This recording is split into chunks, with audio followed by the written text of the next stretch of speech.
மக்களோட செல் அப்படின்னா கரூர்ல பாதிக்கப்பட்டதுனால அந்த பாதிக்கப்பட்ட குடும்பத்தார் 5000 பேர் கரூர் அரசு மருத்துவமனை 27ஆம் தேதி இரவு நாள்ல அவனோட போய் நீங்க நின்றுக்கணும். ஏன் நிக்கல? ஸ்கிரிப்ட்ல இல்ல, வீக வகுப்பாளர்கள் சொல்லல, நீங்கள் அலைபேசி அணைக்கல, ஆனா உங்க கட்சியில் கூடிய அத்தனை அலைபேசியிலும் அணைத்து வைக்கப்பட்டுச்சு. இவன் ஜானவராகேசாமி தொடங்கி ஆதவர்ஜுனா தொடங்கி புஷியானந்த் ஆரம்பித்து கடைகோடி தொண்டர் வரைக்கும் அத்தனை பேரும் அலைபேசி அணைச்சு வச்சான். ஏன்னா அவனுக்கு இதை எப்படி எதிர்கொள்ளணும் அப்படின்னு தெரியல. கட்சி ஒரு சிஸ்டமேட்டிக்கா இல்ல, கட்சி ஒட்டுமொத்தமாக வீக வகுப்பாளருடைய கட்டுப்பாட்டை இருப்பதனால என்ன பண்றதுன்னே அவங்களுக்கும் தெரியல, விஜய்க்கும் தெரியல, எல்லாரும் தலைமறைவானாங்க. அந்த இடத்துல தான் தமிழக வெற்றி கழகம் முதல் தோல்வியை தழுவியது. அதுக்கு பிறகு 4 நாள் கழிச்சு ஊரே அடங்கி ஒட்டுமொத்தமா இந்த கரூர் சமூகம் குறித்து 1000 கேள்விகளை உங்க தரப்புல இருந்து எழுப்புறாங்க, எங்க தரப்புல இருந்து எழுப்புறாங்க, திமுக தரப்புல இருந்து எழுப்புறாங்க.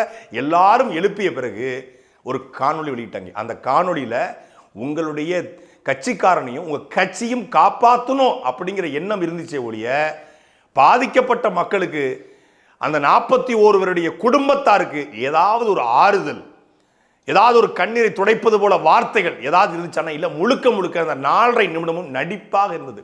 11 மணி நேரம் ஆலோசனை செய்து அதுக்கு பல டேக்குகள் எடுத்து சினிமாவில் இன்டர்வல் பிளாக்ல நீங்க கத்தி படத்தில் ஐ எம் வெயிட்டிங்னு சொல்ற மாதிரி, துப்பாக்கி படத்தில் ஐ எம் வெயிட்டிங் அப்படின்னு சொல்ற மாதிரி சிஎம் சார் அதுவும் ஒரு மாடுலேஷன் இருக்கு பாருங்க. அந்த மாடுலேஷன் தான் கொலவெறியை உருவாக்குச்சு. கொலவெறிய யாரா இவரு?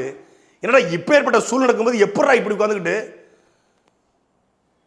சிஎம் சார் உங்களுக்கு ஏதாவது என்ன பழி வாங்கணும்னா என்ன ஏதாவது பண்ணுங்க, அவங்கள விட்டுருங்க.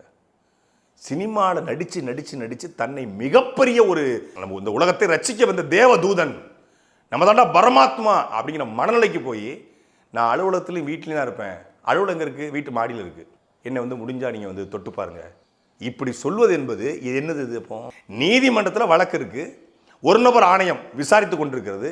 நீதிமன்றத்தில் நான் நம்பி இருக்கிறேன், நீதிமன்றத்தில் நான் தவறு செய்யலன்னு சொல்லுவேன், நீதிமன்றத்தில் எங்கள் தரப்பு நியாயங்களை எடுத்து வைப்போம், எங்கள் பக்கம் நீதி இருக்கும், என் மக்கள் பக்கம் நீதி இருக்கும்னு பேசியிருந்தீங்கன்னா நீங்கள் சரியான தலைவன்.